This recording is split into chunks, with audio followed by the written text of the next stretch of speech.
సిలువను గూర్చిన వార్త నశించుచున్న వారికి వెర్రితనము గాని రక్షింపబడుచున్న మనకు దేవుని శక్తి. 1 కొరింథీ 1:18. యునైటెడ్ పీపుల్స్ ఫెలోషిప్ UPF నిర్వహించు సిలువ ధ్యానములు. 40 రోజులు ఉపవాస ప్రార్థనలు.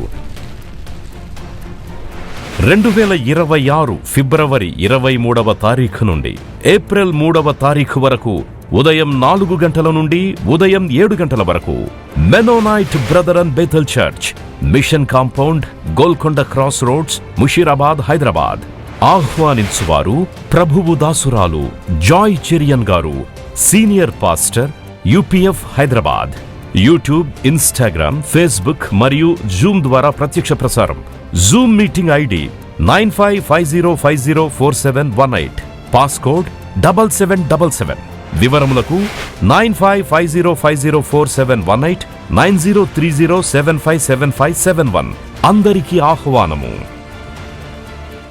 ఈరోజు ఒక ప్రత్యేకమైన అంశంతో మీ ముందున్నాను. అయితే ఈ అంశం దేవుడు నాకు ఇచ్చిన అంశం, శరీరమునకు ఆత్మకు కలిగే పోరాటం. క్రైస్తవ జీవితం ఆరాటం కాదు, పోరాటం. ఎప్పుడు నిరంతర పోరాటం. నీ ఊపిరిన్నంత వరకు నువ్వు పోరాడాల్సిందే. ఎవరితో పోరాడుతున్నావంటే సాతానుతో పోరాడుతున్నావు, శరీరంతో పోరాడుతున్నావు, లోకంతో పోరాడుతున్నావు, శరీర ఇచ్చలతో పోరాడుతున్నావు, జీవపు డంబము పై నీ పోరాటం, నేత్రాశపై నీ పోరాటం. ఈ పోరాటం సాగుతూనే ఉంటుంది. నువ్వు రక్షణ పొందినంత మాత్రాన ఈ పోరాటం ఆగదు. కానీ ఈ పోరాటంలో ఓడిపోయినావంటే అది దేవునికి మహిమకరం కాదు. నువ్వు పోగొట్టుకుంటావు, అనేకమైన ఆశీర్వాదాలను పోగొట్టుకు. You will be a loser if you are defeated in this battle. కాబట్టి ఈ పోరాటంలో నీవు మరి నీ శక్తిని కూడగొట్టుకొని, దేవుని వలన పొందే ఆ ఆత్మశక్తిని కూడగొట్టుకొని సాతాన్ని ఎదిరించి దేవునికి లోబడి ఉండి అపవాదిని ఎదిరిస్తే వాడు ఏమవుతాడు? పారిపోతాడు వాడు. ఈ యుద్ధంలో నీకు జయం కావాలి. ఈ శరీరాశలు, నేత్రాశ, జీవపు డంబము, లోకాశలు, లోక ఇచ్చలు ఇవి ఎప్పుడూ ఉండేవి కావు. నీకు ఎప్పుడూ ఉండేది నీ రక్షణ ఆనందము, నిత్య జీవం, దేవునితో ఉన్న పెనవేసుకున్న బంధం. ఇవి నిరంతరం నిలుస్తుంది. దేవుని చిత్తం జరిగించేవాడు నిరంతరం నిలుస్తాడు. కానీ ఇవన్నీ కూడా గతించిపోయేది. These are all called fleeting pleasures. ఇవి నిలవవు, ఇవి గతించిపోతుంది. లోకాశ, శరీరాశ, జీవపు డంబము, నేత్రాశ, లోకపు ఇచ్చలు ఇవన్నీ గతించిపోతుందంట. ఇది నిలవదు. ఇది నిలిచేది ఏది? దేవుని ప్రణాళిక నీ పట్ల నిలుస్తుంది. దేవుని చిత్తము జరిగించువాడు నిరంతరము నిలుస్తాడు. హల్లెలూయా. అయితే భక్తులు పోరాడి ప్రాణం అర్పించే వేళలో ఏమని చెప్తారు? నేను మంచి పోరాటము పోరాడి, నా పరుగును నేను కడముట్టించినాను, నా విశ్వాసం నేను కాపాడుకున్నాను. మరి అలా చెప్పగలగాలి. నేను నారాయణగూడ సిమెట్రీలో ఎవరో చనిపోతే కొన్ని సంవత్సరాల ముందు వెళ్తే నాకు తెలుసు ఒక పచ్చి త్రాగిపోతాయని. ఆయన జీవితంలో ఏ మాదిరి లేకుండా రక్షణ పొందినాడనే పేరే కానీ ఆ జీవితం ఒక భ్రష్టమైన జీవితం ఉండేది. ఆయన చనిపోయినాడు. అంటే చాలా ఉన్నవారు వాళ్ళు. అయితే ఆ టూమ్ స్టోన్ మీద ఏం రాసిందంటే మంచి పోరాటము పోరాడుతుంది. ఏమైనా అర్థం ఉందా దానికి? అర్థం లేదు. నా విశ్వాసం నేను కాపాడుకున్నాను, మంచి పోరాటం, నేను నా పరుగును తుదం. ఇట్స్ ఎ బిగ్ లై. నన్ను అడిగితే పెద్ద అబద్ధం అది. వాడి జీవితం అంతా అలా వినాశం అయిపోయింది. వాడు రక్షణ పొందలేదని కాదు, పొందినవాడే ఈ పోరాటంలో గెలవలేకపోయినాడు. అట్టర్ డిఫీట్ అన్నమాట, utter flop. He was a loser. ఆ వాక్యం తన సమాధి మీద రాసినంత మాత్రము ఆయనకు ప్రతిఫలం ఉండదు. కాబట్టి నిన్న కూడా ఒక యవనస్తుడు ఇక్కడికి వచ్చినాడు. దాదాపు 33 సంవత్సరాలు ఉంటుంది. Young man, looking very handsome. ప్రార్థనకు వచ్చినాడు. కానీ దుర్వాసన భరించలేకపోతున్నాను. అంటే ఒక మంచి కుటుంబంలో పుట్టినట్టు తెలిసిపోతుంది మనకు. అతన్ని చూడగానే తెలిసిపోతుంది. Comes from very good family, good background. But he's life was in a mess. నేను అన్నాను, నీ ఉద్యోగం చేస్తున్నావు అంటే లేదు, నాకు ఉద్యోగం లేదన్నాను. చదువుకున్నావు అంటే చదువుకున్నాను. భార్య పిల్లలు అంటే లేదు, భార్య వదిలిపెట్టిపోయిందను. అయితే మరి నువ్వు ఇక్కడికి ఎందుకు వచ్చినావు? చాలా వాసన వస్తుంది. స్నానం చేసి ఎన్ని రోజులైందంటే 6 రోజులైంది. త్రాగుడు ఉందా అంటే త్రాగుతాను. తాగే వచ్చామంటే అవును వచ్చినాను. అంటే చూడండి, అతలాకుతలమైన జీవితం. మనం ఈ 40 రోజులు ఈ విధంగా ప్రభు సన్నిధిలో ప్రభాత వేళలో సిలువను ధ్యానిస్తున్నామంటే మన జీవితంలో తప్పకుండా దేవుని క్రమము రావాల్సిందే కదా. పోగొట్టుకోవాల్సింది ఏంటి, పొందుకోవాల్సింది ఏంటి మనకు స్పష్టమైపోతుంది. So we live a very planned, a very good designed lives in our spiritual life journey. కనుక ఈ వ్యక్తి మరి నా దగ్గరకు వచ్చిన వ్యక్తి మంచి పేరు ఉంది, ఆ పేరు బాగుంది, అంత బాగుంది, కుటుంబం బాగుంది, కానీ జీవితంలో క్రమం లేకుండా నశించిపోతున్నాడు. తిండి తిని కూడా చాలా రోజులైందా. మరి నేను అట్లా చూసి చూడనట్టు ఎలాగ ఉండాలి? నేను ఒక వాలంటీర్ని పిలిచి అదొక కడుపు చూపెట్టినాడు. కడుపు ఉబ్బిపోయింది, ఎందుకంటే కడుపులో ఉన్న బెల్లి బటన్ అంటారు కదా, బొడ్డు ఉబ్బిపోయింది. ఎందుకంటే త్రాగుడు వ్యసనాలు గురైపోయి ఇక బ్రతకడని నాకు అనిపించింది. కానీ ప్రభు ప్రేమ ద్వారా ఒక వాలంటీర్ని పిలిచి ఒక 1000 రూపాయలు ఇచ్చి, ఏదో ఖరీదైన ఇంజక్షన్ అంట, దాదాపు 600 అంట, అది కొనాలంట. కొనడానికి డబ్బు లేదు. సరే పోయి నువ్వు గాంధీ హాస్పిటల్ నుండి వచ్చాడు, ఆ ఇంజక్షన్స్ అన్నీ అది పెట్టుకొని వచ్చినాడు. సరే అని పోయి అక్కడ చేర్చుమన్నాను. వాలంటీర్ సిద్ధ మనసుతో వెళ్ళినాడు. నేను ఎలా వెళ్తాడు ఈ దుర్వాసనతో ఉన్న వ్యక్తి, నడిపించాలంటే కూడా ఎంత కష్టం. అంటే చూడండి, జీవితం ఎలాగూ పాడైపోతుంది.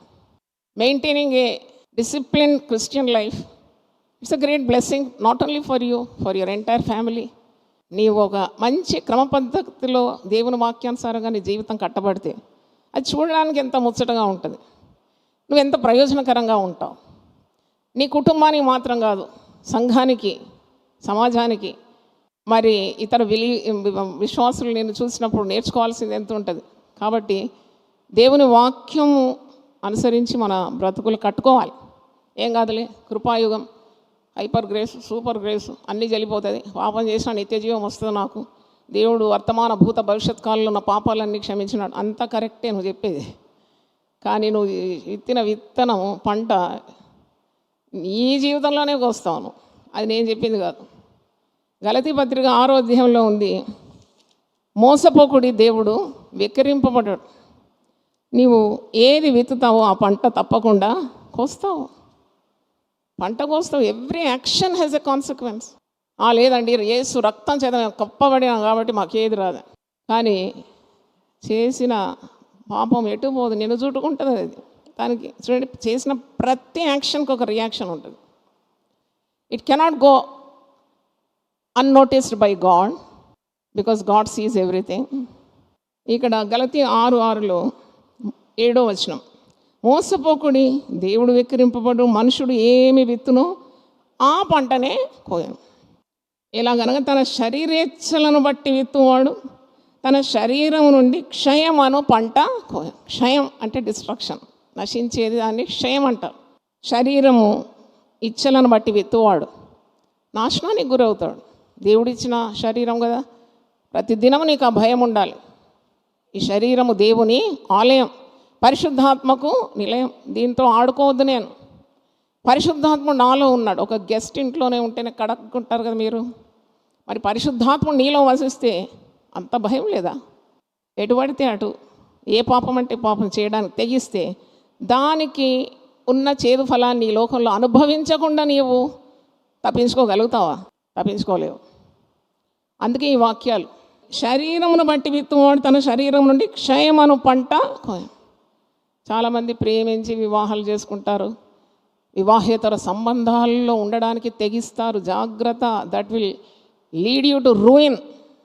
ఎవ్వరి కన్నులు కప్పలేవు, దేవుని కన్నులు అసలే కప్పలేవు. ఎక్స్ట్రా మ్యారిటల్ అఫైర్స్ పెట్టుకుంటారు, భార్య పిల్లలకు ద్రోహం చేస్తారు. స్త్రీలు తక్కువైన వారేం గారు, భర్త ఉండంగా పరపురుషంతో సంబంధం. ఎంత తెగింపు అది, ఎంత తెగింపు! కన్న పిల్లల మీద శ్రద్ధ లేదు, ఇంటి మీద శ్రద్ధ లేదు, పరపురుషుని మీద వ్యాహం. తిండి ఎక్కువైందా? నేను అడుగుతున్నాను, నేను ఆత్మీయ తల్లిగా అడుగుతున్నాను. దేవుని భయం లేదా? ఇంత తెగిస్తారా? దేవుడు ఊరుకుంటాడని, కృపతో నన్ను క్షమిస్తాడని బుద్ధిపూర్వకంగా పాపం చేసి ఎరిగి ఆయన గాయాలను రెచ్చగొడితే శిక్ష తప్పదు. వాక్యం అంటుంది, నేను కాదు. నీకు నిత్యజీవం రావచ్చు, ఎందుకంటే దేవుడు తన కృపచేత మానవాళికి రక్షణ ఇచ్చి నమ్మిన ప్రతివానికి నిత్యజీవం అనే వాక్యంలో ఉంది. లేదని నేను అనడం లేదు. కానీ విత్తనానికి ఉన్న పంట కోయకుండా ఎలా పోతావు నువ్వు లోకాన్ని వదిలిపెట్టి? అందుకే నువ్వు శరీరము అదుపులో ఉంచకుండా దేవుని క్రమంలో లేదు అంటే తప్పకుండా నీవు ఓడిపోతావు జీవితంలో. అందుకే ఆత్మకు శరీరానికి నిరంతర పోరాటం ఉన్నది. నువ్వు దేనికి ఎక్కువ మేతేస్తావో అది బలంగా ఉంటుంది. మీకు అర్థం కావడానికి చెప్తాను. 2 కుక్కలు ఉన్నాయండి, ఒకటి తెల్ల కుక్క, ఒకటి నల్ల కుక్క. తెల్ల కుక్క చాలా ఫుడ్ పెట్టినాం అనుకో, మంచి మటను, సూపు, బోన్స్ అన్నీ తెచ్చి పెడితే అది ఎట్టుంటుంది, బలంగా ఉంటుంది. ఈ నల్ల కుక్కను ఎండబెట్టినాం అనుకో, ఈ రెండుటికి ఫైటింగ్ పెడితే ఏది గెలుస్తుంది? తెల్ల కుక్కనే గెలుస్తుంది. నువ్వు ఆత్మకు ఎక్కువ మేతేసినావు అనుకో, శరీరం మీద విజయం. శరీరాన్ని ఎక్కువ పోషించినావు అనుకో, ఆత్మతో ఉన్న పోరాటంలో శరీరము గెలుస్తుంది. ఉపవాస ప్రార్థనలు ఎందుకు? Why the church declares fasting prayers? దేనికి పోషణ? దేనికి ఎక్కువ పోషణ ఇస్తున్నాం మనం? ఆత్మకి ఇస్తున్నాం. ఇప్పుడు శరీరం మనతో పెనుగులాడుతున్నప్పుడు ఏది గెలుస్తుంది? చప్పట్లతో దేవుని స్తుతించండి. హల్లెలూయా. అందుకే ఈ నిరంతర పోరాటంలో ఎప్పుడు పరిశుద్ధ గ్రంథం చదవాలి, పాటలు పాడాలి, వాక్యాన్ని ధ్యానించాలి, పవిత్రంగా నీ మనసు ఉంచుకోవాలి, అటు ఇటు మనసును మరి అదుపులో ఉంచుకోవాలి. పౌలంతటి భక్తుడు అంటున్నాడు, నా ఆలోచన నేను చెరపట్టుకుంటాను, దేవునికి విరుద్ధమైన ఏ ఆలోచన కూడా నేను కొనసాగించాను. అంటే ఎంత క్రమమైన జీవితంలో ఉంటే నీవు ఈ జీవితంలో నెగ్గగలవు. దేవునికి అవమానం రాకుండా, నీ కుటుంబానికి అవమానం రాకుండా, దేవుడిచ్చిన పనులు నీకు నమ్మించినాడు కదా, ఆ నమ్మకాన్ని వమ్ము చేయకుండా గురి యొద్దకే నువ్వు పరిగెత్తాలి. You have a goal in your life. You cannot simply fall in to temptation. నేను పడినాను, నేను లేచినాను అనడం చాలా బలహీన మాటలు అవి. పరిగెత్తేవాడి గురి ఎక్కడ ఉంటుంది? ఇక్కడ ఉంటుంది గురి. మరి గోల్ మీద ఉంటుంది అన్నమాట. వాడు ఎక్కడన్నా ఆగుతాడా? ఎక్కడన్నా కూర్చొని విశ్రాంతి తీసుకుంటాడా? ఎక్కడ నాకు చాలా అట్రాక్షన్ ఉన్నది, నేను ఇక్కడ కొద్ది సమయం గడిపిన తర్వాత నేను పరిగెత్తానంటాడా? కుడి చూడడు, ఎడమ చూడడు, పొగడిన చూడడు, వాని డౌన్ అన్న పట్టించుకోడు, పరిగెత్తుతూనే ఉంటాడు అనమాట గురి వద్ద. గురి చేరేంత వరకు వాని గమ్యం మీదనే ఉంటుంది దృష్టి, దేన్ని పట్టించుకోడు. అలాగుండాలి విశ్వాసం. మన ప్రయాణము ఈ భూమి మీద ముగించేంత వరకు మన విశ్వాసమున కర్త, దాన్ని కొనసాగించువాడైన యేసు వైపే ఉండాలి మన నేత్రాలు. దేవుని స్తోత్రం. హల్లెలూయా.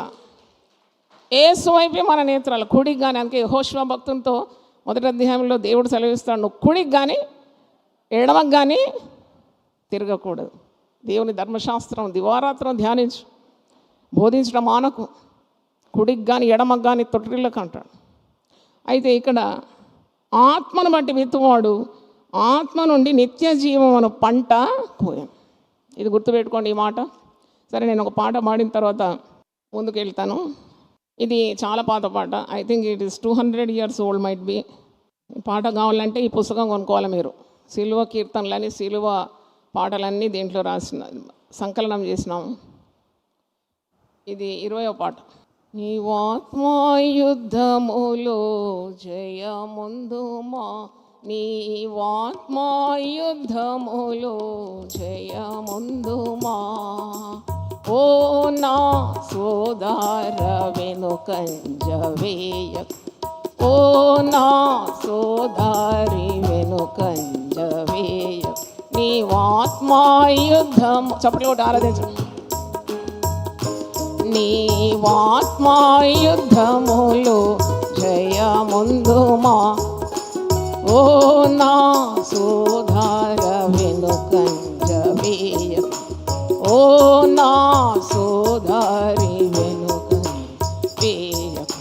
స్వామి యేసు తన సిలువను మోసి, స్వామి యేసు తన సిలువను మోసి, సైతాను రాజ్యము పూర్తిగా జయించే, సైతాను రాజ్యము పూర్తిగా జయించే, నీవును యేసుని వెంబాడి వెళ్ళుమా, నీవును యేసుని వెంబాడి వెళ్ళుమా, ఓ నా సోదర వెనుకంజవేయ, ఓ నా సోదరి వెనుకంజవేయ.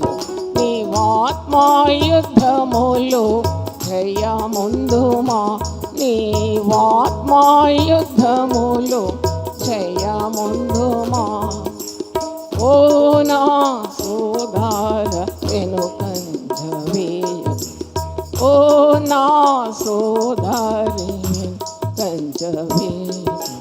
శిరమున ముండ్ల మకుటము ధరించి, శిరమున ముండ్ల మకుటము ధరించి, సిపాయి చేతల పైగొట్టబాడి, సిపాయి పైగొట్టబాడి, నీ శిరస్సునట్టి సమర్పించు, నీ శిరస్సునట్లే సమర్పించు.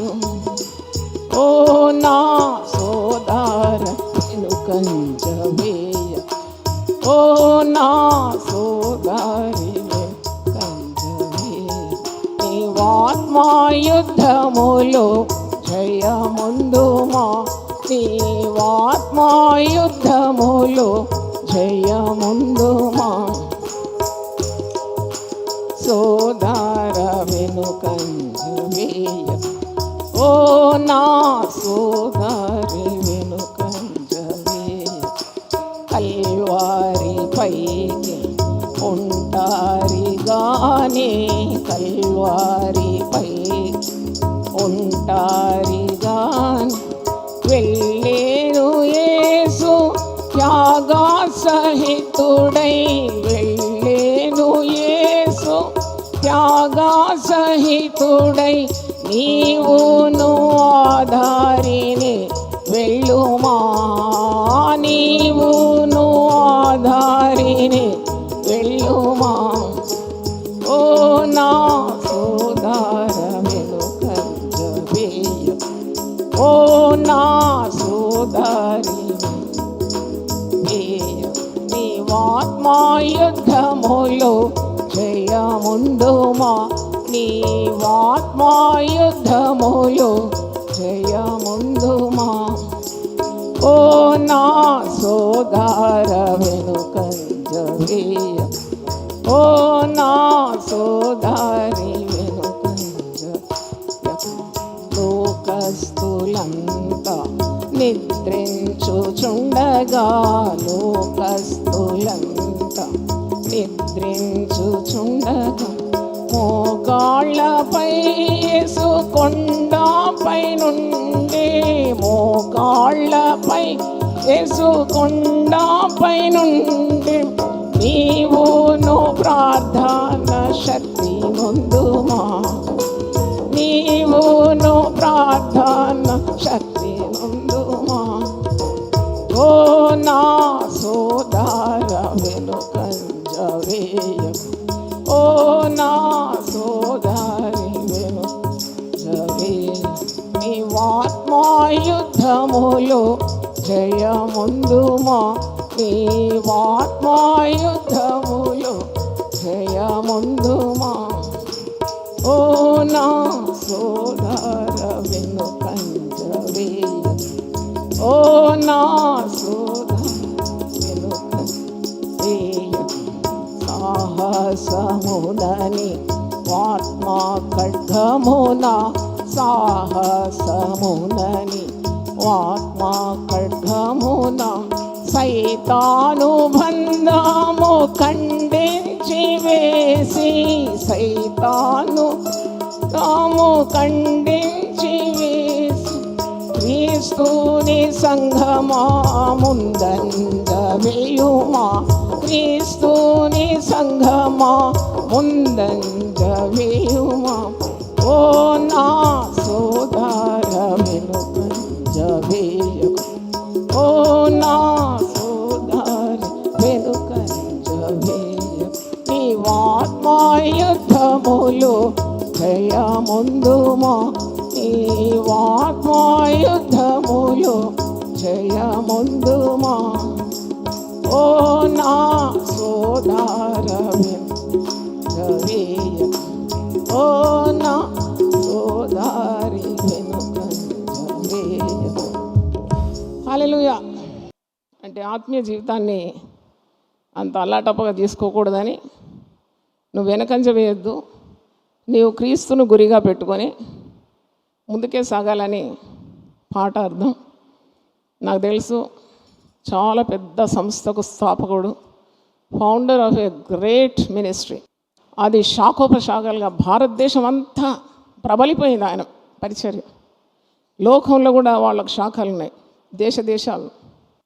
ఆయన ఒక పరిపక్వమైన వయసుకు వచ్చినాడు, 60 దాటిపోయినాడు. 60లో కూడా శరీరాశలు ఉంటాయా? మానవుడు చచ్చేంత వరకు ఉంటుంది. అయితే ఒక యవనస్తురాలు, ఆమె పట్టుమని ఒక 30 సంవత్సరాల వయసు ఉండదు. ఈయనకు భార్య ఉంది, దైవజనుడు. మరి ఈమె రూపము, ఈమె ఆకారము, ఈమె అందము చూసి మోసపోయినాడు. మొదట బిడ్డలాగా ప్రేమిస్తున్నాను అన్నాడు, తర్వాత భార్యలాగా వ్యవహరించడం ఆరంభించినాడు. రహస్య పాపములు దాగవు, తెలుసు కదా. You cannot cover God's eyes. అది ఎప్పుడో బయటపడుతుంది తప్పకుండా. నిప్పును దుప్పటితో కప్పలేవు. పాపం కూడా నిప్పు లాంటిది, నిజం కూడా నిప్పు లాంటిదే. అది బయటకు రావాల్సిందే. అది దేవుడు పెట్టిన నియమం, అది ప్రకృతి నియమం. అది బయటకు వచ్చింది. చాలా దీనమైన పరిస్థితికి ఆయన జారిపోయినాడు. చూడండి, పేరు పాడైపోయింది. అంతవరకు ఆయన పాదాలు మొక్కినారు, అంతవరకు దైవజనుడని గౌరవించినారు. ఇది బయటికి రాగానే ఆయన రాసిన పుస్తకాలన్నీ లైబ్రరీ నుండి ఎత్తేసి తగలబెట్టేసినారు. ఆయన ఏదైతే పుస్తకాలు రాసినాడో, ఆత్మీయ జీవితాన్ని కట్టుకోవాలి, ఇట్లుండాలి అట్లుండాలని, తీసి బయటకు పారేసి తగలబెట్టేసినాడు. ఆయన చాలా బాధపడినాడు. He had remorse in his spirit. చాలా వేదన పడినాడు ఆ దైవజనం. ప్రజలందరితో క్షమాపణ అడిగినాడు, దేవునితో క్షమాపణ అడిగి పొందుకున్నాడు. కానీ పోయిన పేరు తిరిగి వస్తుందంటారా? నేను చెప్పినాను, గ్లాస్ నీళ్లు కింద పడేస్తే తిరిగి ఆ నీళ్ల రూపంలో గ్లాస్కి ఎక్కదు. అది దేవుడు క్షమిస్తాడు, కానీ నీ బతుకు చాలా భయంకరంగా మారిపోతుంది. ఎందుకంటే విత్తినావు కదా, ఆ పంట కొయ్యాలను, అది నీ మెడకే చుట్టుకుంటుంది. Don't play with sin. చూడండి, ఆ వ్యక్తి తర్వాత ఒక కీర్తన రాసినాడు, 51వ కీర్తన మీద చాలా పెద్ద నిఘండు రాసినాడు, చాలా కమెంటరీ రాసినాడు. కానీ మనుష్యుల హృదయంలో పడిపోయినాడు. అందుకే దేవుడు ఇచ్చిన ఏది కూడా నువ్వు పడగొట్టకుండా గట్టిగా పట్టుకోవాలి. దేవుని స్తోత్రం, హల్లెలూయా. భక్తిహీనుని పాదములు జారుడు చోట ఉన్నాయంట, స్లిప్పరీ ఫీట్. వాడు జారిపోతాడు ఎప్పుడైనా. నీలో భక్తిహీనత ఉంటే జారిపోతావు, జాగ్రత్త. నువ్వు భక్తుడు అయితే జారవు. దేవుని వాక్యం నీలో ఉంటే నీ అడుగులేప్పుడు జారవు. హల్లెలూయా. Your foot will not slip because God's commands are in your heart. కనుక ఈరోజు కొన్ని నిమిషాలు మనం ధ్యానిద్దాం. శరీరంకు ఆత్మ మధ్యలో ఉన్న పోరాటం, the struggle between the body and the spirit. గలతీ పత్రిక 5వ అధ్యాయము 16 నుండి నేను చెప్తున్నాను. అపోస్తలుడైన పౌలు గలతీయులకు రాసిన పత్రిక 5:16 నుండి క్రింద 26 వరకు అందరికీ తెలిసిన వాక్య భాగమే, కానీ చదువుకుంటూ వెళ్ళిపోతారు. ఆగి కొద్దిగా ధ్యానించాల. పరిశుద్ధాత్ముడు ఏమంటున్నాడు విశ్వాసితో? నేను చెప్పినది ఏమనగా, ఆత్మానుసారంగా నడుచుకొనుడి, అప్పుడు మీరు శరీరేచ్ఛను నెరవేర్చారు. బాగా మీ హృదయంలో మీరు కంఠపాఠం చేసుకోండి ఈ మాటలు. Learn by heart this passage, you will be blessed beyond measure. దేవుడు మేము గొప్పగా దీవిస్తాడు. ఎందుకంటే వాక్యము, పరిశుద్ధ గ్రంథం మీ నుండి ఒకవేళ లాక్కొని వెళ్ళిపోయినా, నీ వాక్యంలో ఏమి భద్రపరచుకోవాలి? నీ హృదయంలో వాక్యం భద్రపరచుకోవాలి. అది ఏ దొంగ అపహరింపలేడు. నీవు ఆత్మానుసారంగా నడుచుకుంటే శరీరేచ్ఛను నెరవేర్చవు. శరీరము ఆత్మకును, ఆత్మ శరీరమునకు విరోధముగా అపేక్షించు. ఇది అన్యులకు కాదు ఈ బోధ. రక్షింపబడి యేసు రక్తం అందు కడగబడిన విశ్వాసులకు ఉన్న హెచ్చరికలు ఇవి. శిలువ ధ్యానాల్లో తప్పకుండా నువ్వు నేర్చుకోవాల్సింది. నీవు రక్షణ పొందినవు, నాకెందుకు ఈ బోధ? నాకు నీకేం కావాలి? ఇది ఈ లోకంలో ఉన్నంత వరకు పాపం నిన్ను వెంటాడుతుంది. సాతాను నిన్ను పడగొట్టడానికి సర్వదా ప్రయత్నం చేస్తాడు. వానికి ఒకటే ఉద్యమం ఏంటంటే భక్తులను చెరపాలని, విశ్వాసులను పడగొట్టాలి. వానికి ఎంత ఆనందం ఉంటుంది. ఒక పాపి మారుమనసు పొందితే చాలా దుఃఖం కలుగుతుంది సాతాను, కానీ ఒక విశ్వాసి పడిపోయినాడంటే చాలా ఆనందం. రెక్కలు గుద్దుకుంటాడు వాడు. వానికి ఎంత సంతోషం ఉంటుందో. అందుకే ఈ నిరంతర పోరాటంలో విశ్వాసికి జయం, సాతానుకు అపజయం రావాలి. మరి ఇక్కడ శరీరం ఆత్మకును, ఆత్మ శరీరము విరోధంగా అపేక్షించను. ఇవి ఒకదానినొకటి వ్యతిరేకంగా ఉన్నవి గనుక మీరు ఏవి చేయనిశ్చయింతురో వాటిని చేయకుందరు. దేవుని చిత్తాన్ని నెరవేర్చడానికి ఈ శరీరం పెద్ద ఆటంకంగా ఉంటుంది. ఇంత గొప్ప ప్రేమ పిలిపించినాము. సిలువను ధ్యానిద్దాం రండి, ప్రభాత వేళలో ఇవ్వండి, సిలువ చెంతకు చేరితే మన సమస్యలన్నీ తీరుతాయి. ఎంత బుధగరించి చెప్పినాము, ఎన్ని లక్షలు ఖర్చు పెట్టినాము, కానీ అందరు రాలేరండి. దేవుని చేత ఎన్నుకోబడ్డవారు మీరు. దేవునికి స్తోత్రం. God has chosen you. Because మీరు ఇక్కడికి వచ్చి ఇక్కడ కనబడుతున్నారంటే మీరు శరీరాన్ని గెలిచినారు, ఆత్మ నియమానికి ఒప్పుకున్నారు. దేవునికి స్తోత్రం. శరీరం ఆత్మ ఒకదానికొకటి ఎప్పుడు పోరాడుతుందంట. శరీరం అంటే పండుకో, ఈరోజు పోకుంటే ఏమవుతుంది, ఏం కాదు, 40 రోజులు ఉన్నాయి కదా అని అంటుంది శరీరం. ఆత్మ ఏమంటుంది, వెళ్ళు, ఒక నిష్ట కలిగి బ్రతకాల, దేవుడు నిన్ను ఆశీర్వదిస్తాడు, అబద్ధం లేకుండా దీవిస్తాడు, ఆయన నీకు ప్రత్యక్షమవుతాడు అనే స్వరం నువ్వు వింటావు. వెళ్ళు వెళ్ళు అనేది ఎవరు? ఆత్మ. పండుకో పండుకో అనేది ఏంటి? ఏది దేన్ని గెలవాలా? శరీరం ఓడిపోవాలి, ఆత్మ ద్వారా నువ్వు శరీరాన్ని గెలవాలి. మీరందరు గెలిచినందుకు మరి నేనే చప్పట్లు కొడతాను. దేవుని స్తోత్రం. మీరందరు గెలిచినారు. ఇలాగే గెలుచుకుంటూ వెళ్ళాలని అర్థం. కేవలం నిద్రను గెలవడం మాత్రం కాదు, దేవుని ఆజ్ఞలను కూడా మీరకుండా విధేయత చూపి సాతాన్ను మన కాళ్ళ క్రింద శీఘ్రముగా ఏం చేయాలి? చీతగద కొట్టేయాలి. హల్లెలూయా. దేవునికి లోబడి ఉన్న ప్రజల దగ్గర సాతానుడు నిలవడు. అందుకే యాకోబు పత్రిక 4వ అధ్యాయంలో ఉంది కదా, 6వ వచనంలో, దేవుని లోబడి ఉండు, అపవాదిని ఎదిరించువాడు మీ యొద్ద నుండి పారిపోదు. నువ్వు దేవునికి లోబడకుండా అపవాదిని ఎదిరించడానికి ప్రయత్నించవద్దు. ఎప్పుడు అందరూ ఒక ముక్కనే చదువుతారు, మన అపవాదిని ఎదిరిస్తే వాడు వెళ్తాడు, వాడు వెళ్ళాడు. దానికి ముందున్న మాట ఏంటి? నువ్వు ఎవరికి లోబడి ఉండాలి? దేవునికి లోబడి ఉంటే అపవాదిని ఎదుట నిలవనేరడు. మరి 18వ వచనం, మీరు ఆత్మచేత నడిపింపబడిన ఎడల ధర్మశాస్త్రమునకు లోనైన వారు కారు. శరీర కార్యములు స్పష్టమైనవి. ఇది ఇక్కడ ఒక జాబితా ఉంది. ఏంటి శరీర కార్యములు?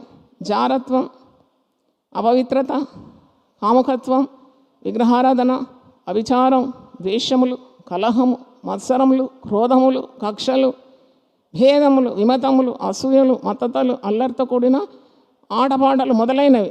వీటిని గూర్చి మునుపు చెప్పిన ప్రకారం ఇట్టి వాటిని చేయువారు దేవుని రాజ్యమును స్వతంత్రించుకొనరని మీతో స్పష్టముగా చెప్తున్నాను. మరి ఇక్కడ ఉన్న మాట ఏంటి? వీళ్ళెవరు కూడా దేవుని రాజ్యాన్ని స్వతంత్రించుకోరని. విశ్వాసం ద్వారా రక్షణ పొందినా ఏది చేసినా చెల్లిపోతుంది కాబట్టి నిత్యజీవం నా కొరకు భద్రపరచబడి ఉందని చాలామంది మోసపోతారు. కానీ శరీర కార్యాలు ఇలాంటి పాపాల పుట్టతో నువ్వు దేవుని రాజ్యాన్ని స్వతంత్రించుకోవని చాలా స్పష్టంగా ఉంది. అయితే ఆత్మఫలం ఏమనగా 23, 22 నుండి చదువుతున్నా, అందరం కలిసి చదువుతామా? అయితే ఆత్మఫలం ఏమనగా ప్రేమ, సంతోషం, సమాధానం, దీర్ఘశాంతం, దయాళుత్వం, మంచితనం, విశ్వాసము, సాత్వికము, ఆశానిగ్రహం. ఇట్టి వాటికి విరోధమైన నియమమేదియో లేదు. అది నాకు ఎంత ఇష్టమో ఆ మొక్క. ఇలాగ నువ్వు బ్రతుకుతే నీకు విరోధంగా ఏ నియమం లేదు. హల్లెలూయా. మరణము పొందవలసి వచ్చినా అది నీకు విజయమే. ఓ మరణమా నీ ముల్లెక్కడ, నిన్న ధ్యానించినాం కదా. అంటే ఇట్టి వాటికి నువ్వు చాలా ప్రేమ గలవాడు కాబట్టి నేను పోయి బందికానాలు వేస్తారా? ప్రభు నామం నిమిత్తం నువ్వు అట్టి శ్రమలు అనుభవించవలసి వచ్చినా సంతోషమే. పరలోకంలో నీ ఫలము అధికమవుతుంది. కానీ ఇట్టి వాటికి నియమం ఏదీ లేదంటున్నాడు. తర్వాత క్రీస్తు యేసు సంబంధులు శరీరమును దాని ఇచ్చలతోనూ దురాశలతోనూ సిలువ వేసి ఉన్నారు. అందుకే క్రీస్తు సంబంధులు వేరు, లోక సంబంధులు వేరు. క్రీస్తు సంబంధులకు క్రీస్తే నాయకుడు. క్రీస్తు చెప్పిన మాట వింటారు. నా గొర్రెలు నా స్వరము విను. ఈ లోకరీతిగా ఉన్నవారు సాతాను సంబంధం, అపవాది సంబంధులని ఉన్నది వాక్యంలో. అపవాది ఏం చెప్తాడో అదే నమ్ముతారు. అపవాది వాడు అబద్ధికుడు, అబద్ధములకు జనకుడు. మిరిమిట్లు గోల్పే లోపం నీకు ప్రదర్శిస్తాడు. మెరిసే లోకం నీ ముందు ఉంటుంది. భ్రమపరచు ఆత్మ అని ఉన్నది వాక్యంలో. భ్రమ పడి నువ్వు పాపం చేస్తావు. భ్రమ అన్నమాట. అది ఉండదు అక్కడ. ఉట్టి భ్రమ. నీ జీవితం అంతా భ్రమతో నింపుతాడు. That's fake, that's not real. But you still వదకు గొర్రెపిల్ల ఏ విధంగా పోతుందో అలాగూ పాపం ఉన్న చోట వెళ్ళిపోతావు. అక్కడ నీకు వధ సిద్ధంగా ఉందని తెలియదు. నాశనం ఉంది, మరణం ఉంది, చెడ్డ పేరుంది, అపకీర్తి ఉంది, వినాశం ఉందని తెలియకుండా వెళ్ళిపోతావు. అలా కాకుండా దేవుని వాక్యాన్ని నీవు ధ్యానించి దాంట్లో ఉన్న సర్వ సత్యాలు గ్రహించి నీవు క్రీస్తు యేసు సంబంధివి గనక శరీరమును దాని ఇచ్ఛలతో దురాశలతో సిలువ వేసి ఉన్నావు, మర్చిపోకూడదు. అందుకే గలతీ 2:20 అపోస్తలుడైన పౌలు ఏమంటాడు? గలతీ 2:20 కంఠపాఠంగా ఉండాలి కదా. నేను క్రీస్తుతో కూడా సిలువ వేయబడి ఉన్నాను, ఇకను జీవించువాడను నేను కాదు, క్రీస్తే నాయందు జీవించున్నాను. నేను ఇప్పుడు శరీరమందు జీవించుచున్న జీవితం నన్ను ప్రేమించి నా కొరకు తను తాను అప్పగించుకొనిన దేవుని కుమారుని అందలి విశ్వాసం వలన జీవించున్నాను. ఇంత మంచి మాట కదా. నేను ఇప్పుడు బ్రతికి ఉన్నానంటే మనం అందరం, నేను ఇప్పుడు బ్రతికి ఉండి చలిస్తూ దేవుని ఉనికి కలిగి ఉన్నాను అంటే నేను దేవుని సంబంధిని, దేవుని మాటకు లోబడుతున్నాను, దేవుని ఆజ్ఞలు మీరడం లేదు, దేవునికి భయపడుతున్నాను, పరిశుద్ధతను పాటిస్తున్నాను, పాపానికి దూరంగా ఉన్నాను. మరి క్రీస్తునందు నేను జీవిస్తున్నాను, దేవుని కుమారుని అందరి విశ్వాసం ద్వారా నేను జీవిస్తున్నాను. నేను ఎవరి కొరకు జీవిస్తున్నాను? నేను ఇప్పుడు శరీరం అందు జీవించిన జీవితం ఎవరి కొరకు? పాపం కొరకు కాదు, సాతానుకు బానిసగా ఉండడానికి కాదు. నన్ను ప్రేమించి నా కొరకు తన్ను తాను అప్పగించుకొనిన దేవుని కుమారుని కొరకు నేను జీవిస్తాను. దేవుని స్తోత్రం, హల్లెలూయా. And you're living for Jesus. పౌలు అంటాడు, పౌలు కావాలంటే మరి ఏ పాపం అన్నా చేసి చెల్లిపోవచ్చు అనుకోవచ్చు కదా. ఆయన ఒప్పుకుంటాడు, ఒక దగ్గర ఒప్పుకుంటాడు, నాకు మంచి చేయాలని ఉంది కానీ నాలో వేరొక నియమం ఉంది, నన్ను మంచి చేయకుండా చెడు చేయడానికి ప్రేరేపిస్తుంది అని అంటాడు. కానీ ఎక్కడో పాపంలో పడినట్టయితే తార్కాణాలు లేవు. ఆయన గట్టి నిర్ణయం అన్నమాట. నేను బ్రతుకుతా అయితే ఎవరి కొరకు బ్రతుకుతాను? యేసుక్రీస్తు కొరకు బ్రతుకుతాను. నేను ఒక స్త్రీ కొరకు బ్రతకను. అది ఈరోజు ఉంటుంది, రేపు నన్ను కొట్టి తిట్టి పడేస్తుంది. దాన్ని కొన్ని నమ్ముకోను.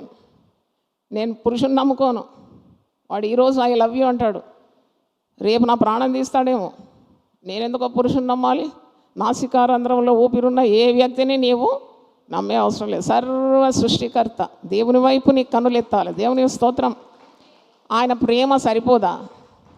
ఆయన ప్రేమ నీవు అనుభవిస్తున్నా కొలేదు, ఆయన మాట వింటున్నా కొలేదు.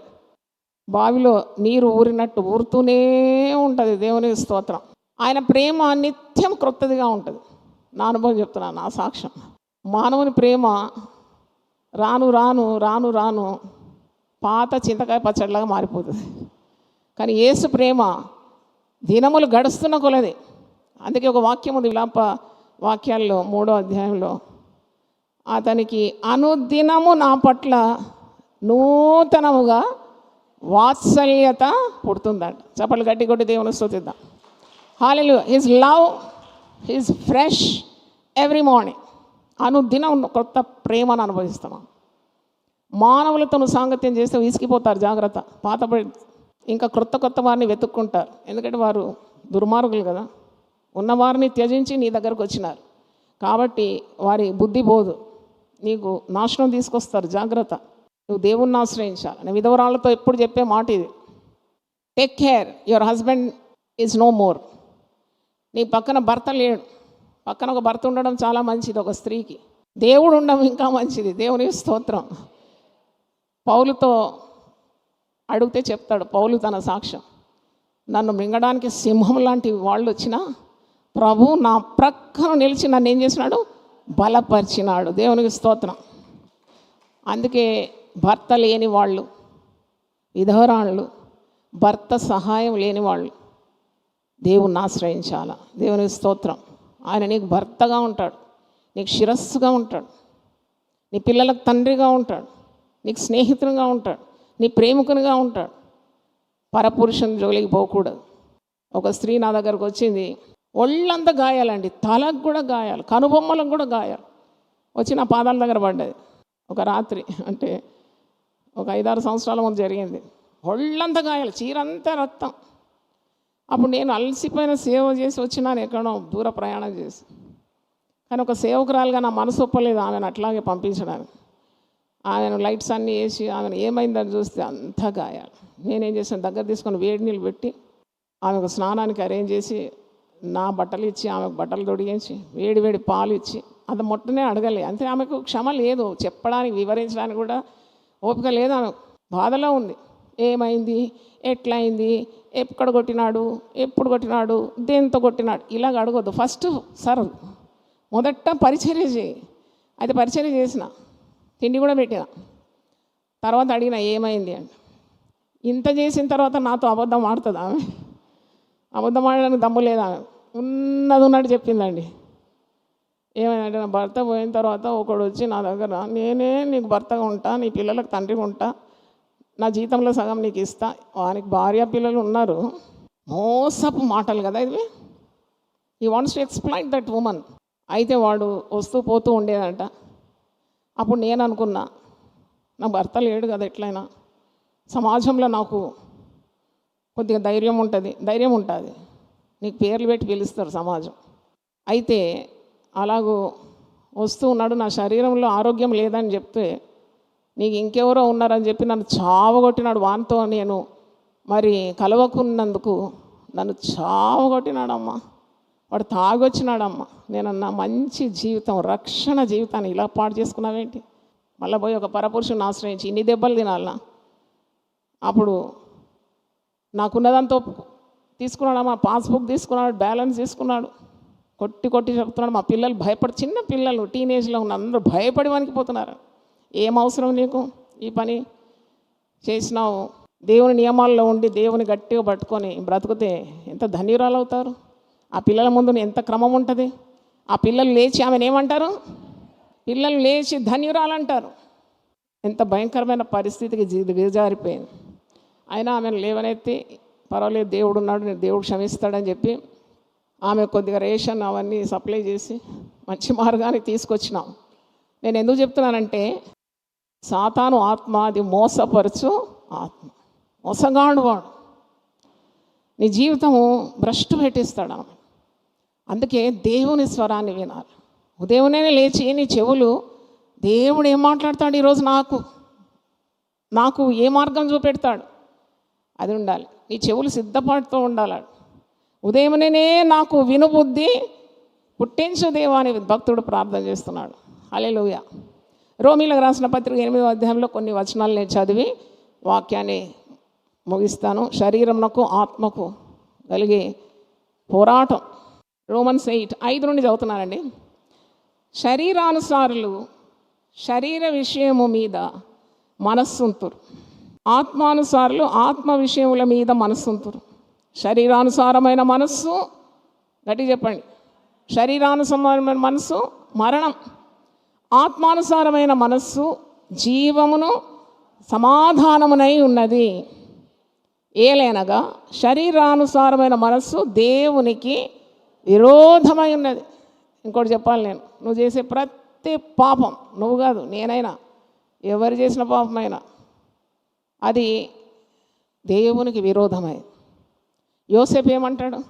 అన్నీ దేవుని దగ్గర నుండి పొందుకున్నాడు, మంచి పేరు, మంచి స్థాయి, కృతజ్ఞత గల హృదయం పాపం చేయడానికి తెగించదు. ఆ పోతిఫర్ భార్య వెంటాడుతుంది. అందమైన యవనస్తుడు, ఎట్లా వదిలిపెట్టాలి? భర్త లేడు, రా పాపం చేద్దామంటే ఒప్పుకున్నాడా?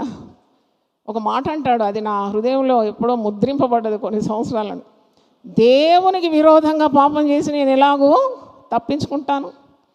ఆదికాండం 39 చదువుతూ ఉండండి, మీకు ఆ మాట ఎదురవుతుంది. ఎవరికి విరోధంగా అంట పాపం?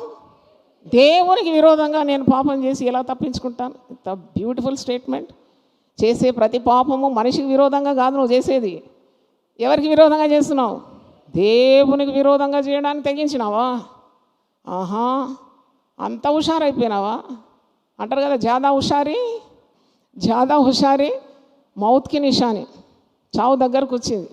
పాపం యొక్క జీతము మరణమే. అదే మౌత్ అంటే మరణం. అయితే ఇక్కడ ఎంత మంచి మాట, ఏలైనగా 7వ వచనం Romans 8:7, ఏలైనగా శరీరానుసారమైన మనసు దేవునికి విరోధమై ఉన్నది, అది దేవుని ధర్మశాస్త్రం లోబడదు, ఏమాత్రము లోబడ నేరదు, కాగా శరీర స్వభావం గలవారు దేవుని సంతోషపరచనేరరు. Those who love this world, those who love the sin can never please God. We should be God pleasers, not Satan pleasers, nor men pleasers. మనం దేవునికి ఇష్టమైన పనులు చేయాలి ఈ లోకంలో. దేవుని ఆత్మ మీలో నివసించిన ఎడల మీరు ఆత్మ స్వభావం గలవారే కానీ శరీర స్వభావం గలవారు కారు. How can you sin when Holy Spirit is residing in you? నీ హృదయంలో పరిశుద్ధాత్మ ఉన్నప్పుడు నువ్వు పాపం ఎలా చేస్తావు నీ శరీరంతో? How can you serve 2 masters? ఎవడును 2 యజమానులకు దాసుడు కాలేడు. No man can serve 2 masters. అటు శరీరం చెప్పినట్టు వింటున్నావు, ఇటు ఆత్మ చెప్పినట్టు వింటున్నావు. You are thinking that you can balance both. అదొక భ్రమ, తప్పుడు అపోహ. ఈ రెండు నేను బ్యాలెన్స్ చేసుకుంటూ వెళ్తాను, ఎవరికి కంటపడకుండా నేను రహస్యంగా పాపం చేసి నెగ్గుతాను. బట్ట బయలైపోతుంది నీ పాపం, బట్ట బయలైపోతుంది. దేవునికి మరగై ఉన్న ఏ కార్యము లేదు. కాబట్టి భయపడాలి నువ్వు దేవునికి. You have to fear God and keep his precepts. నువ్వు దేవుని భయపడి చెడుతనాన్ని ఏం చేయాలి? విసర్జించాలి. నేను శిలువ దగ్గరకు వస్తే చెల్లిపోతుందండి, ధైర్యంగా నేను వెళ్తానండి కృపాసనం యుద్ధం. నేను తెలిసి ఎరిగి చేసిన పాపాలన్నీ క్షమించేస్తాడండి. దేవుడు మర్చిపోతాడండి ఈ పాపం, మనుషులు మరవరు. భూమి మీద నీతిమంతులకు ప్రతిఫలం కలుగుతుందండి, మరి భక్తిహీనులకు ప్రతిఫలం కలగకుండా ఉంటుందా అని ఉంది వాక్యం. నీతిమంతులకే వారు చేసిన క్రియల చొప్పున దేవుడు ప్రతిఫలం ఇస్తే, పాపం చేసిన వారికి భక్తిహీనులకు ప్రతిఫలం లేదంటారా? ప్రతివాని జీతము ఎవరి దగ్గర ఉన్నది? క్రీస్తు న్యాయపీఠం ఎదుట నువ్వు లెక్క చెప్పాలి. నువ్వు మంచివి చేసినావా, చెడు చేసినావా, శరీరంతో చేసినావా, నీ ఇచ్చలకు గురైనావా, దేవుని నామానికి దూషణ తెచ్చావా, దేవుడు అప్పగించిన పని నువ్వు సరిగా చేయలేదా? క్రీస్తు న్యాయపీఠం ఎదుట నీవు లెక్క ఒప్పజెప్పవలసి ఉన్నది. 2 కొరింథీ 5:10 మీరే చదువుకోండి. అయితే శరీర స్వభావం గలవారు దేవుని సంతోషపరచలేరు. దేవుని ఆత్మ మీలో నివసించిన యెడల మీరు ఆత్మ స్వభావం గలవారే కానీ శరీర స్వభావం గలవారు కారు. ఎవడైనా క్రీస్తు ఆత్మ లేనివాడైతే వాడు ఆయన వాడు కాడు. The spirit of Jesus in you. ఇది తప్పుగా అర్థం చేసుకుంటారు చాలామంది. క్రీస్తు ఆత్మ లేకుండా నేను ఆయన వాడిని కానని బాహ్య ప్రగల్భాలు పలుకుతూ ఒళ్ళంతా ఊపి కింద మీద దుంకుతే నాకు ఆత్మ ఉందా అంటారు. మరీ మోసగాళ్ళు అట్టివారు. క్రీస్తు ఆత్మ నీలో ఉంటే మొట్టమొదటి లక్షణము దేవుని భయం ద్వారా నువ్వు పాపానికి దూరంగా ఉంటావు. That's the first acid test. క్రీస్తు ఆత్మ నీలో ఉన్నదని చెప్పి పాపం చేయడం చెలరేగుతావు. నీ ఒళ్ళంతా ఊపి నీకు ఆత్మ ఉందని నటిస్తావా? ఏ నటన దేవుని దగ్గర చెల్లదు. ఆయన అగ్ని జ్వాలల వంటి నేత్రం గలవాడండి. ప్రకటన గ్రంథంలో ఉంది కదా, అగ్ని జ్వాలల వంటి నేత్రం గలవాడు. ఆయన దగ్గర ఏం తమాషా నాకు అర్థం కాదు. Fear God, carry your salvation with fear and trembling. వణుకుతోనూ భయంతోనూ నీ స్వరక్షణను కొనసాగించాలి. దేవుని భయం ఉండాలి. నాకంతా ఉచితంగా లభించింది, కృప ద్వారా లభించింది. ఆత్మ వచ్చేసింది, రక్షణ వచ్చేసింది, అన్నీ వచ్చేసింది. ఇక నేను నాకు ఇష్టమైన త్రోవకు వెళ్తానంటే నీ కొరకు శిక్ష తప్పకుండా కాచుకొని. No sin will go unnoticed before God. నువ్వు తప్పించుకోలేవు. God will not wink at any sin అంట. దేవుడు ఎప్పుడు కూడా పాపాన్ని చూడనట్టు ఉండడు. మనుషులు మనం అంటాం కదా, ఏదో పోనీయండి, చూసి చూడనట్టు ఉండండి, కానీ దేవుని దగ్గర అది చెల్లదు. కనుక నీవు క్రీస్తు ఆత్మ నీలో ఉంటే నువ్వు పాపం చేయలేవు.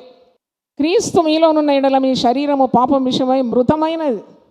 క్రీస్తు నీలో జీవించినాడు కనుక పాపం విషయము నీ శరీరం మృతమైనది, కానీ మీ ఆత్మ నీతి విషయమై జీవము కలిగి ఉన్నది. మృతులలో నుండి యేసును లేపిన వాని ఆత్మ మీలో నివసించిన ఎడల పునరుద్ధానపు శక్తి నీలో ఉంటుంది. పాపం మీద విజయం నీకుంటుంది. సాతాను నీ కాళ్ళ క్రిందికి వచ్చేస్తాడు. నీవు తప్పు చేయలేవు. మృతులలో నుండి యేసును లేపిన వాని ఆత్మ మీలో నివసించిన ఎడల మృతులలో నుండి క్రీస్తు యేసును లేపినవాడు చావునకు లోనైన మీ శరీరములు కూడా మీలో నివసించిన తన ఆత్మ ద్వారా జీవింపజేయును. హల్లెలూయా. అందరూ ఒకసారి లేచి ప్రార్థన చేద్దాం. ప్రభువా నీ పరిశుద్ధ నామమున స్తోత్రం. హల్లెలూయా. మాతో మాట్లాడినావు తండ్రి. శరీరానికి ఆత్మ కలిగిన విరోధ భావము శరీరము ఆత్మ ద్వారా అణిచివేయాలి, విజయం పొందుకోవాలి. క్రీస్తు ఆత్మ మాలో నివసిస్తే అన్నిటి మీద విజయం నువ్వు మాకు అనుగ్రహిస్తావు. తానే పునరుద్ధాన శక్తి మాలో ఉంటుంది కనుక నీకు వందనాలు. మరణాన్ని, పాపాన్ని, లోకాన్ని, శరీరాన్ని గెలిచిన ఆత్మ మాలో నివసిస్తుందని మాతో మాట్లాడినందుకు వందనాలు.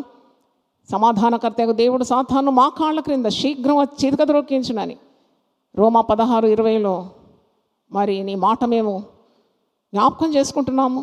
సాతానుపై అధికారం ఇస్తావు, పాపం మీద అధికారం ఇస్తావు, శరీరం మీద అధికారం ఇస్తావు.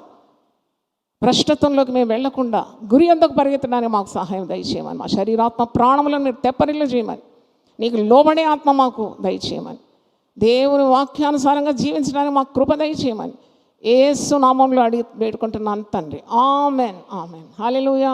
ప్రతిదినం దేవునితో నేను.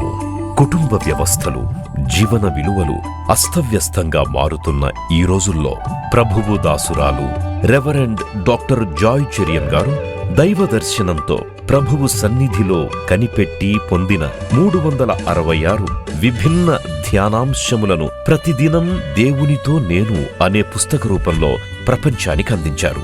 ఇది అనేకుల జీవితాలను ప్రభావితం చేసే ఒక విలక్షణమైన గ్రంథము. పరిశుద్ధాత్మ దేవుడు ఈ పుస్తకమును పఠించే ప్రతి ఒక్కరిని స్పృశించి శక్తితో నింపునుగాక. ఈ పుస్తకాలిప్పుడు అందరికీ అందుబాటులో ఉన్నాయి. ఈ నూతన సంవత్సరంలో దీనిని మీరు ధ్యానించండి, మీ బంధుమిత్రులకు ఆత్మీయ బహుమతిగా అందించండి. పుస్తక ప్రతుల కొరకు సంప్రదించవలసిన ఫోన్ నంబర్లు 9550504718, 9030757571.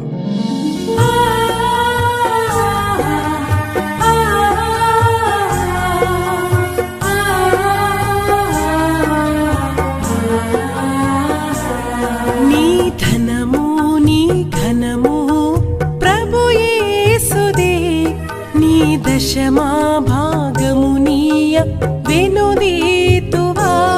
నీ ధనము నీ ఘనము ప్రభు యేసుదే, నీ దశమా భాగమునీయ వెనుదీతువా. ధరలోన ధనధాన్యములనీయగా కరుణించి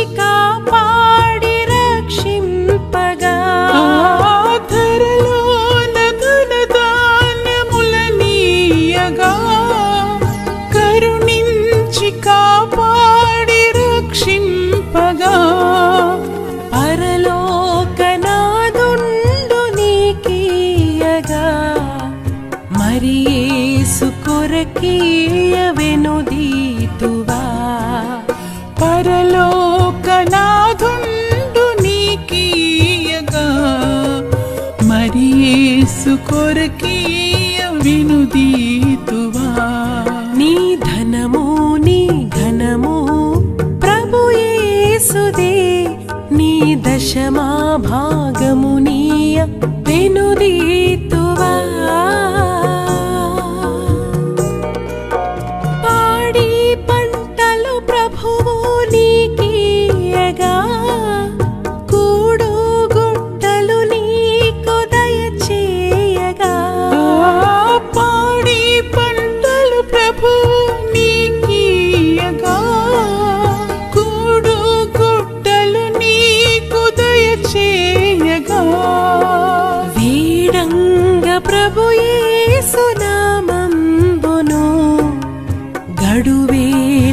సిలువను గూర్చిన వార్త నశించుచున్న వారికి వెర్రితనముగాని, రక్షింపబడుచున్న మనకు దేవుని శక్తి. 1 కొరింథీ 1:18. యునైటెడ్ పీపుల్స్ ఫెలోషిప్ UPF నిర్వహించు సిలువ ధ్యానములు. 40 రోజులు ఉపవాస ప్రార్థనలు.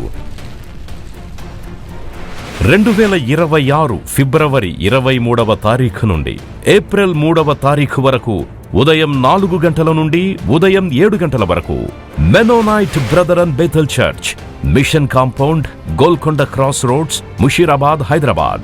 ఆహ్వానించువారు ప్రభువు దాసురాలు జాయ్ చెరియన్ గారు, senior pastor, UPF, Hyderabad. YouTube, Instagram, Facebook మరియు జూమ్ ద్వారా ప్రత్యక్ష ప్రసారం. Zoom meeting ID 9550504718, passcode 7777. వివరములకు 9550504718, 9030757571. అందరికీ ఆహ్వానము.